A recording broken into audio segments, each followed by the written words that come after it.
Are you a podcaster? Maybe you've got that big idea and you're looking for a network to join. The multi-award-winning Ozcast Network can get your content to eyes and ears all over the world. Join now for the first month free, and you could be featuring this sound at the beginning of your podcast. Ozcast. Simply head to ozcastnetwork.com for details.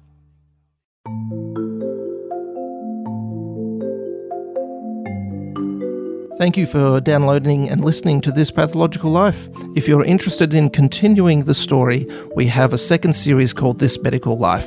Please download it and subscribe now. Dr. Travis Brown, why do we need a podcast called This Pathological Life? Every disease has its own story to tell, so we're going to tell them.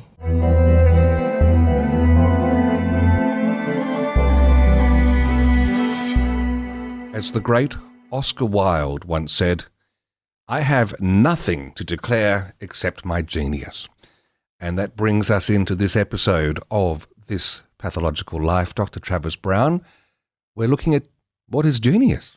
We are. So can I ask you, do you have a definition of genius? Do you have a working definition of what is a genius? Because the word's thrown around a lot. It is. Oh, this person's a genius. Sometimes it's tongue-in-cheek. Sometimes it's no, they're genuinely a genius. We have lots of business leaders. We talk about Microsoft and Apple, genius, Elon Musk. All people go into this genius sort of category. But when you actually try and define it, it's quite hard. Do you have a sort of almost a working definition of what is a genius? I think there's two factors. And so you've got the plotters who can work their way through and grind out answers to things and ways forward. Not them. They're smart people, but I think the genius is the person who marries together an innate ability to do pattern matching, to see connections between things that other people might not see. And then the other part is a good dash of luck, that's happening at a right point in time when the need is realized. So I think it's that pattern matching with a little dash of luck. So the genius people go down often is a metric of intelligence. So, IQ tests, generalized tests or generalized knowledge or specialized knowledge. And the people's names that come to mind are things like, Aristotle and Leonardo da Vinci, Isaac Newton, Nikola Tesla. And it's interesting. I want to pull out three people that I just want to examine just a little bit more in, what is genius, because my definition comes as a little bit different to yours. And yours is wrong. And so we have, first one is Galileo Galilei. And so he was in the 1600s, considered the father of modern science. And he invented the hydrostatic balance, the military compass, and the precursor to the modern thermometer. He was also known mainly for the telescope and astronomy identification that the world revolves around the sun. This was where he even noticed the phases of Venus and identified the four largest moons of Jupiter. And when you think about the telescope that he was using, that's a phenomenal feat. But what was happening is he wrote about the heliocentric model of the sun and that the Earth was not the center of the universe.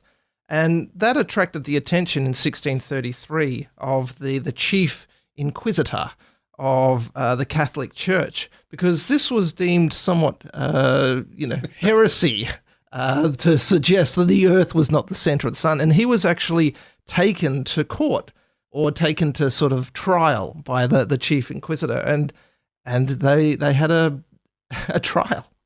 We pronounce, judge, and declare that you, the said Galileo, have rendered yourself vehemently suspected by this holy office of heresy, that is, of having believed and held the doctrine which is false and contrary to the holy and divine scriptures, that the sun is the centre of the world, and that it does not move from east to west, and that the earth does move and is not the centre of the world.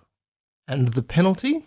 We order that by a public edict the Book of Dialogues of Galileo Galilei be prohibited, and we condemn thee to the prison of this holy office during our will and pleasure. And as a salutary penance, we enjoin on thee that for the space of 3 years thou shalt recite once a week the 7 penitential psalms. So Galileo agreed not to teach any more heresy. He was sentenced to jail but went to house arrest because he was old, and they said, okay, well, you're not going to survive jail. But he spent the rest of his life in house arrest. And look, to be able to notice or to be able to observe and completely change our thinking. By the way, the Catholic Church took about 300 years to sort of admit that. So 300 revolutions around the sun. And it's just interesting. But for me, you sit there and just go to challenge everything was remarkable at the time. The next person who is no surprise, this is, Albert Einstein, and there's so many achievements that he had contributed. One being, he described what they called Brownian motion. So in 1827, there was a Scottish botanist by the name of Robert Brown who observed under the microscope grains of pollen that moved in an apparent random way. And he explained this and couldn't work out what it was. In 1905, Albert Einstein wrote a paper on the random motion of particles in a fluid. And he explained it, and this was where the concept of atoms and molecules was realized, that this wasn't just, it seemed random, but it was actually bouncing off atoms and molecules. And that's just one of the amazing applications that Einstein came up with. He was able to determine how many atoms are in a mole, a physics measurement. He described photoelectric effect, which is why metals, when they look shiny when the sun hits them, it was actually worked out that actually the sun hitting it is reflecting off, you're seeing electrons. He worked out the special theory of relativity, the famous, he then worked out the equation E equals mc squared, which is rest energy, the general theory of relativity of, time and space continuum, quantum mechanics.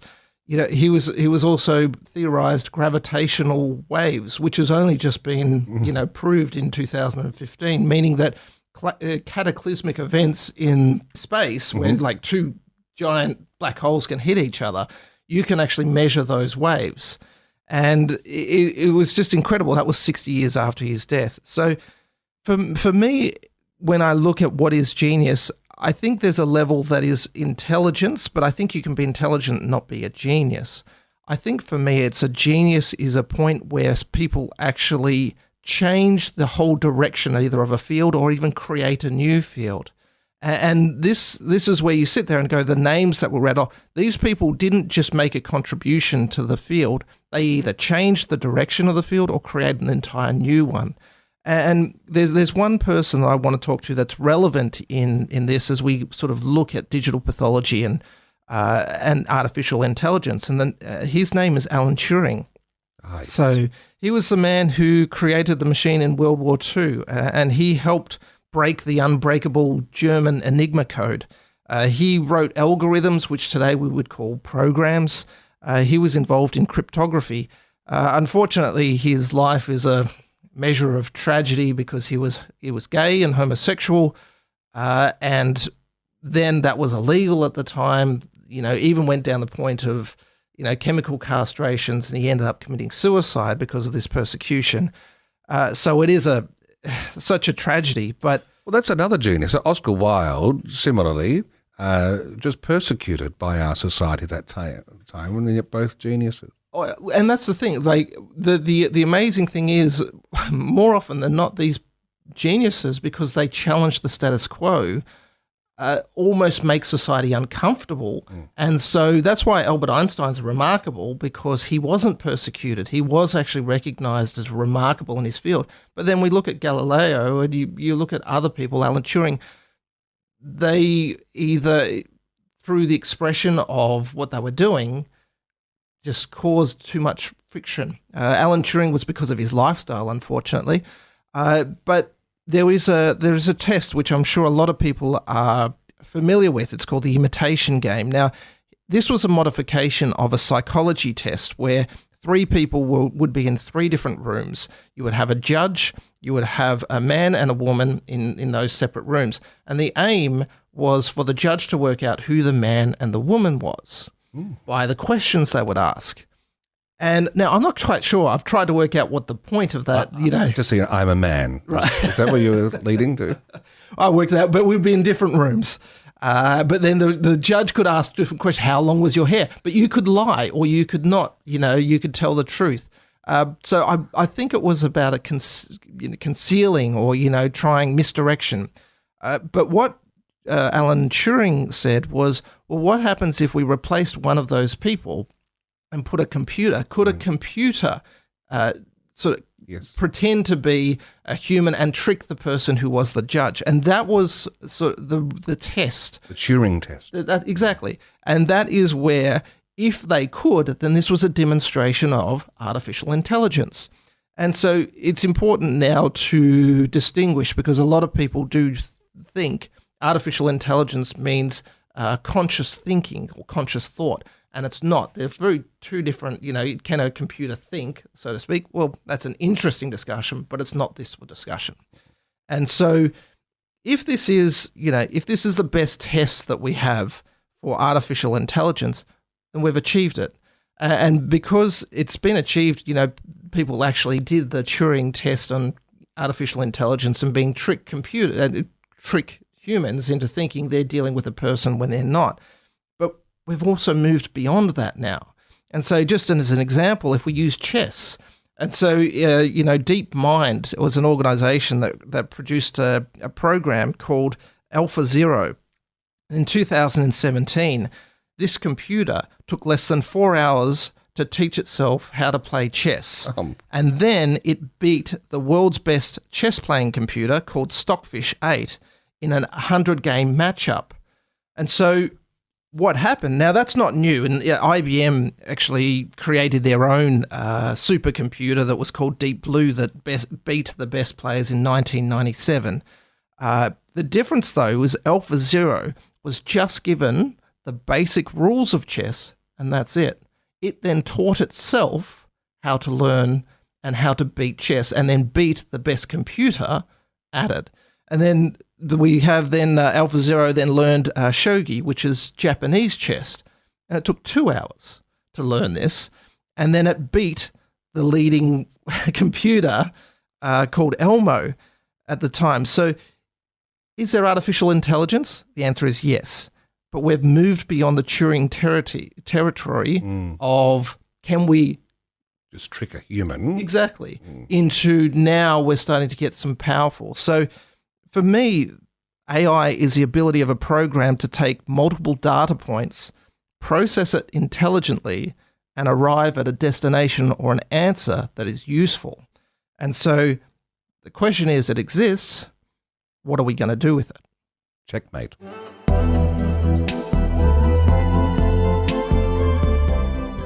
Dr. Travis Brown and I have recovered now from that barrage of geniuses that you shone before us all.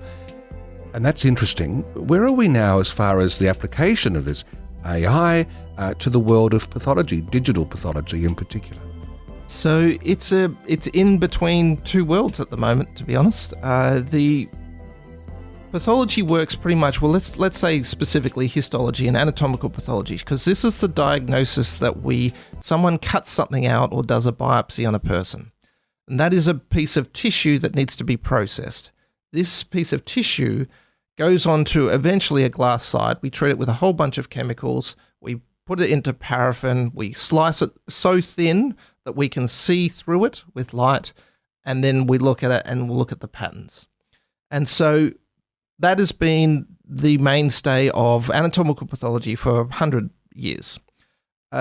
Now, digital doesn't change that. Digital means, okay, instead of putting it under a microscope, let's put it under a scanner and then send it to the actual anatomical pathologist to look at.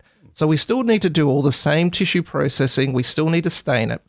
And so that doesn't change. So digital pathology is still in its infancy, even though it's about 20 years old.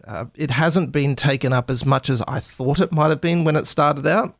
And The problem is that the images scanning a single slice of skin or a single slice of liver can still take hundreds of megabytes, gigabytes for one image. And so it's amazing because when you look at it, a single cell, which is tiny, a single cell encompasses all of the information to encode a human. So one single cell can create one human. And sort of if we take an image of that and put it under, it can be hundreds of megabytes. And so it's just incredible to think just an image of that takes up that amount of space on a computer. So the problem is it is also costly at the moment, and there's no real significant benefit to just routine practice. And so I think the key to digital pathology is actually artificial intelligence. When we start to apply computers and starts to help us diagnose things, well, that is the key to digital pathology, because then there is a definite advantage to taking up. So this is where the AI is looking at the same thing the pathologist will look at, but is bringing to it some projections and application of known insights. And here's the thing. It's important to know, you are right.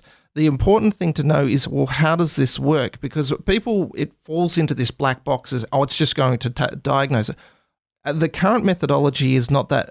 What AI does at the moment, the way it does, is it gets the image and it breaks it down into thousands of other images and it analyzes each one. So if you're trying to, if you've got a Ferrari sitting out the front, the computer right at the moment doesn't deal with saying, it's a Ferrari. It would pull it all apart and then put little bits together. So, a human might look at it and say that's a Ferrari, and then the computer pulls it apart and says, here's some problems here. So you're almost at that point where you're saying, well, that is how the AI mind, so to speak, in digital pathology works. It pulls the image apart and then it will analyze each of those small images and say, here's a bit of perineural invasion, or here's a bit of atypical, or here's a mitosis. And so that is where it is at the moment, and that's what people are trying to bring together. And then there's a whole bunch of what we call neural networks, where it goes from A to B to Z to actually draw out a pathway to say, here's what we think it is. And at the end, it gives you a probability. So, the person will still need to look at that and say, well, there's a very high probability of being this. Yes, I agree. Or sometimes, as we all know with computers, it can come out as, well, here's 30% here, 40% there, and it will still require someone to say, I agree with this or don't agree. And sometimes you always get this thing out of completely left field and go, well, part of that Ferrari is a 30% chance that it's a Ford Falcon. Exactly. And that's the point behind it, is if you start to understand the technology and how it works, then you will start to understand, here's the limitations, here's the things I can rely upon. And so what we're hoping is that this will be a powerful assistant to pathologists. I don't think it will replace, but I think there will be some mundane tasks that it might mean that we don't have to do. But this is where we start to work out digital pathology, AI, and we need to work out where we're at. Don't take this the wrong way, Dr. Travis Brown. I appreciate all the effort you put into it. But do you mind if we come back and we have a guest join us who might be able to peep further over the horizon? Absolutely.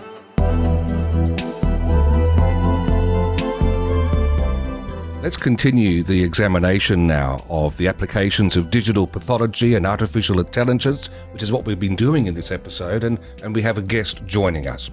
Dr. Joseph Anderson. He's a consultant to early stage and mature companies in the digital pathology and molecular diagnostics space. Previously, he oversaw the clinical pathology group at Genomic Health as the Oncotype DX breast cancer assay. He served the College of American Pathologists on the Molecular Oncology Committee, and upon graduating from the University of Minnesota Medical School, Dr. Anderson completed residency in anatomic and clinical pathology at Rush University, fellowship in oncologic pathology at Fox Chase Cancer Center, and postdoctoral training in molecular diagnostics at UCSF. He's also the host of Digital Pathology Today, which we hope you listen to after each episode of This Pathological Life. Welcome, Dr. Joseph Anderson. Oh, thank you very much. Thanks for having me. I'd like to start before Dr. Travis Brown takes over and just see if we can get from you an update on the current implementation of digital pathology in the US. Where is it at the moment? Yeah, well, we're in very exciting times. We're in the midst of a digital transformation, everyone says. So what that actually means, I think, is up for some debate. I think worldwide, digital pathology is catching fire. Implementation rates across the world, particularly in Europe, I think have been quite high. But in the United States, despite the great enthusiasm and all these tools we supposedly have at our disposal, adoption is somewhat low, maybe between 5 and 10%, which may surprise people. We did get a shot in the arm, so to speak, amidst the global health emergency, the COVID-19 crisis, where regulatory barriers came down, both FDA as well as CMS, which is Medicare, the main payer in the United States. So it really gave pathologists a lot more leeway and flexibility in terms of signing out cases remotely, signing out cases from your living room and your bath slippers or whatever you want to wear. But adoption is still not where we'd like it to be at this point. Can I ask then some of the advantages of the digital pathology that you see in the pipeworks? Is there any advantages that are being missed that we're looking at under the slide with glass slide? Well, I think there's many advantages. I mean, it's not really new technology per se. The ability to scan a slide or digitize a slide has been around for about 20 years or so, since the early 2000s. I think we all remember that. But then in terms of what's taking so long and how come that's not translating into clinical practice, I think is a different story, because there's a lot of advantages. I call them like secondary advantages. That is, you don't have to schlep glass slides across the hall. You can share a case remotely with a colleague across the hall or across the country, across the world. You don't have to archive all these glass slides. You don't have to keep them on site. So I think there's a lot of secondary advantages, which are nice, but I don't think necessarily move the needle in terms of getting people to adopt it or to make a costly investment in a digital pathology system. But I think, what appears to be the game changer is going to be the ability to overlay artificial intelligence and computational pathology algorithms, I think, and it was also, let me back up a second. It's also been hard to really articulate what actually is the business case, right? So how does, making an infrastructure investment in a digital pathology system translate into dollars and cents, which hasn't been clear, but the Digital Pathology Association has teamed up with a lot of vendors in the space, the slide scanner manufacturers and artificial intelligence companies, really to help articulate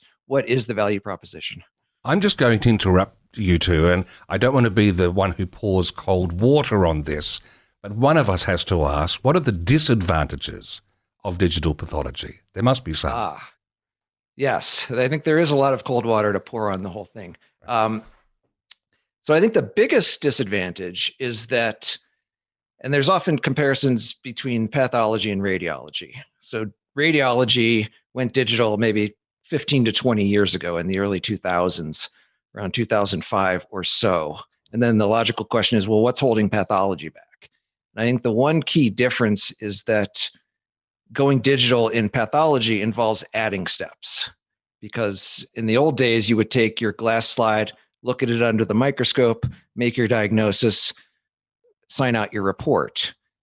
Going digital involves an extra step in the workflow. So you take that glass slide, you scan it, and scanning times we're the beneficiaries of technology, so it's getting faster and faster.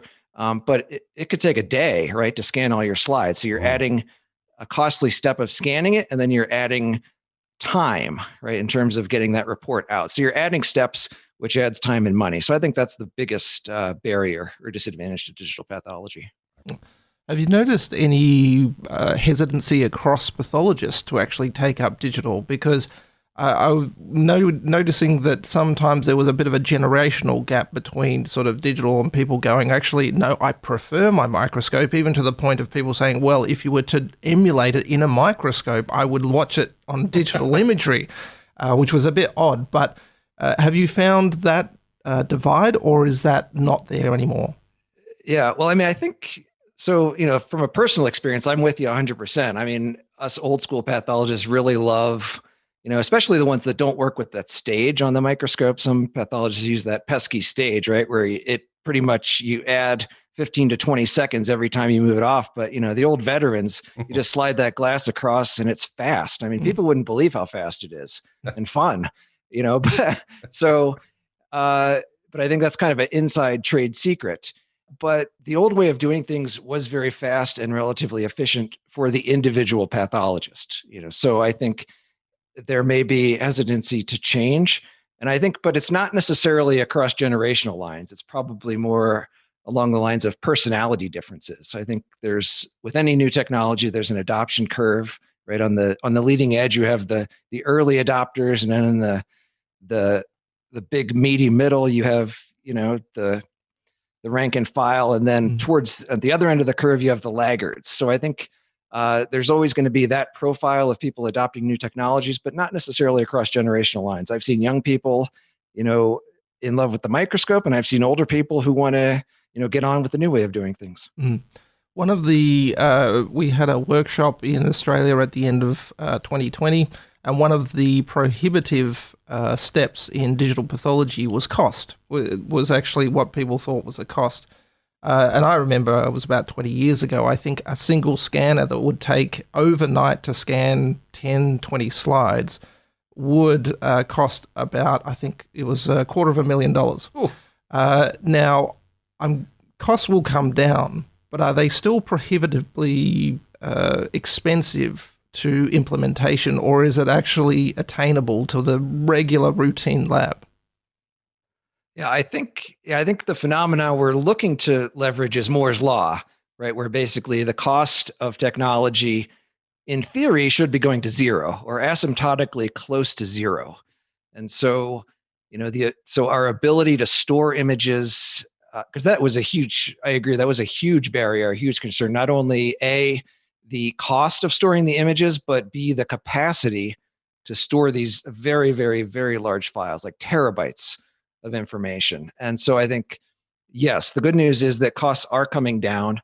And so it is feasible, I think, at this point for larger institutions, at least in the United States, to go completely digital, as several have already. Then if we turn our attention to artificial intelligence, because I agree with you, I think digital pathology implementation is actually probably going to piggyback from artificial intelligence. I think once you get that combination of the two, it will be inevitable that you'll get digital pathology implementation. But I'm seeing a lot of papers coming out as to, progression and where it's at. But can you tell me where artificial intelligence and pathology is at the current state of play? Yeah, so I think there's, when we talk about artificial intelligence, I think that's a topic on its own. It means different things to different people. I think some people have like a 1950s sci-fi interpretation of what artificial intelligence means. But I think realistically, it's better to think about it in terms of specific applications, narrow specific applications. And I think in terms of pathology workflows, I think there's probably two main buckets. One would be a workflow, like workflow enhancements, that is to triage the cases so you get the right case to the right pathologist at the right time, and then all of the supporting materials, that help facilitate signing that case out. So the advantages there would be you're able to save time, and you're able to really incorporate it into the individual workflows of the pathologist. And then the second, so I think that is a reality. And so there's various AI based platforms out there that have, I think they're actually getting their EU marks ahead of FDA clearance, which makes sense in terms of where these systems are deployed. But then the second aspect would be the diagnostic assist, where it's particularly in very narrow applications, again, like breast cancer and prostate cancer. So there's 2 or 3 out there, platforms on the market, where the AI can review all of your prostate cases and then identify areas of interest, or depending on how you set it, right? Giving you a heat map. Hey, look here, something's going on. So the human being can then look there. Or some actually go as far as to take the case from start to finish, right? Say, well, we've looked at 12 cores of prostate biopsies. We've identified 3 foci of 3+3 Gleason prostatic carcinoma, and it goes so far as to write the report. So it's a reality, and that these systems are being deployed. They're being deployed in Europe, and they're just starting to be deployed in the United States. So this brings me to a bit of a tricky subject, particularly for pathologists, because we then have the divide between AI companies, digital pathology companies saying, hey, look, we're not looking to replace pathologists. And then the next paper is, hey, we're about to identify what you do as your job. And, here you don't need to look at prostate cores anymore, which is the pathologist's job. So how do we sort of balance that, as in to say to pathologists, no, AI is not here to replace it, and then we see a whole bunch of technology that looks like it is about to do that? It's quite a balancing act that I'm not quite sure I've got my head around at the moment. Well, don't ruin it for us. I think that it does require, I think, some suspension of disbelief, right, as they say in the theater. I think you're right. I mean, ultimately, at some point down the road, human beings will not be necessary for this kind of work. I think it's, a key question is when. When is that going to happen? And when do we want that to happen? When do we want to relinquish our control? And then medicine is, of course, very slow moving, and human beings are still ultimately signing their name on the bottom line of that report. So I think they still have a lot invested, their medical license for one. But I mean, I think that's a fair point, is that, I think this is the story in technology, is that, well, jobs are going to be lost and human beings are going to be replaced by robots, right? And then the people creating these new technologies come in glibly and say, oh, well, no, don't worry. We're not taking your job away. We're taking your job to the next level. We're freeing you up. We're taking away these mundane tasks and we're freeing you up to focus on the more lofty tasks. So I think, and I think that's kind of the consensus. I mean, hopefully we're not lemmings going off the cliff here, but I think the consensus is that, yes, we are going to be the beneficiaries of AI algorithms. Yes, it's going to replace a lot of what we do. But at least in the short to intermediate term future, it's going to be the mundane things, right? The computers are better situated to do than humans, but ultimately humans will still have the final say, and the humans will still sign their name on the bottom line. On behalf of any general practitioners listening to this, should they be interested in whether or not digital pathology is being used versus a corporeal human who is carrying the whole load?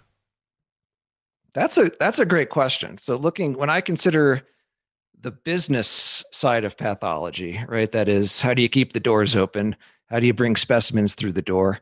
What reasons do I, as a pathologist, have to approach a clinician and say, hey, Dr. Smith, you should really send your biopsies to me or my lab because I will do a better job for you, right? What is the selling point of a pathologist or a pathology lab? And I think, laboratories that are now deploying these AI systems are beginning to make the argument that you're going to get a better outcome if you send your prostate biopsies to our lab, because we deploy AI on all the cases.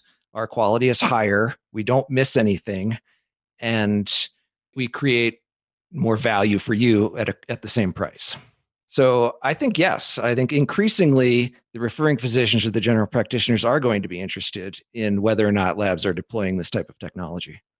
And just finally, can I ask, in all your interviews and the people that you've discussed AI and digital pathology with, what's the most exciting application of AI and digital pathology that you would say, wow, that's going to be really fun, or that's going to be really interesting to have applied to my day-to-day practice?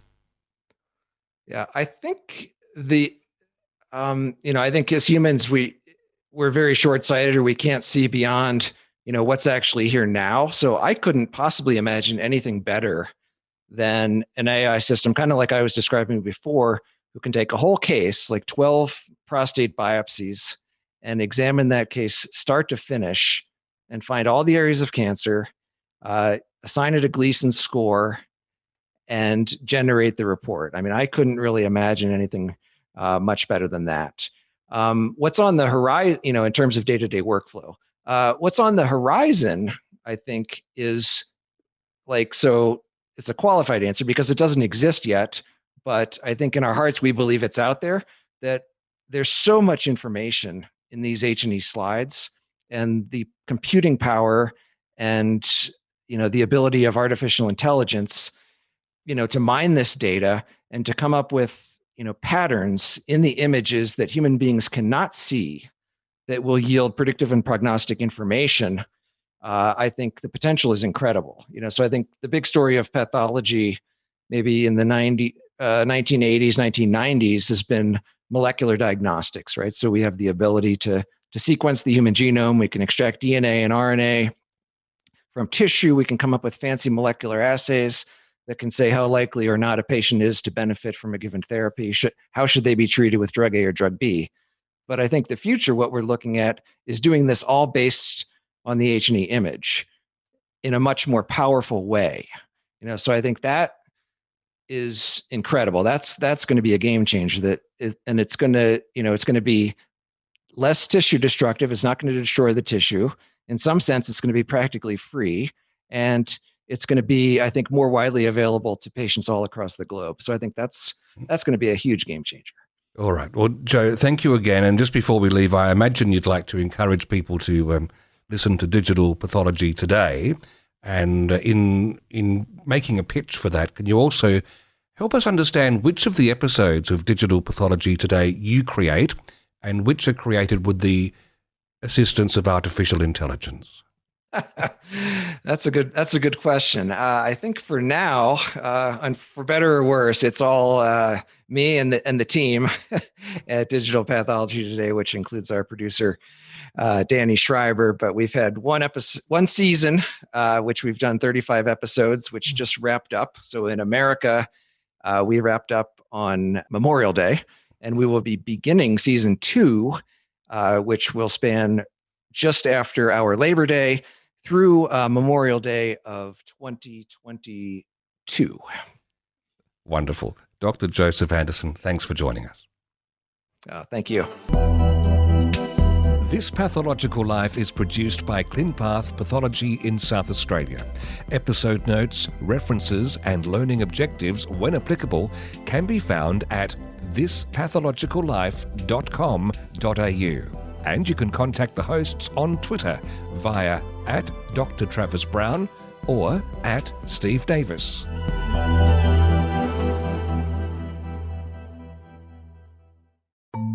Thanks again for listening, and just a reminder, if you haven't done it yet, have a quick search in your podcast app for our second series, This Medical Life. Dr. Travis Brown has rolled up some extra guests, some extra topics, and we continue the story there, and we'd love to have you along. Are you a podcaster? Maybe you've got that big idea and you're looking for a network to join. The multi-award-winning Ozcast Network can get your content to eyes and ears all over the world. Join now for the first month free, and you could be featuring this sound at the beginning of your podcast. Ozcast. Simply head to ozcastnetwork.com for details.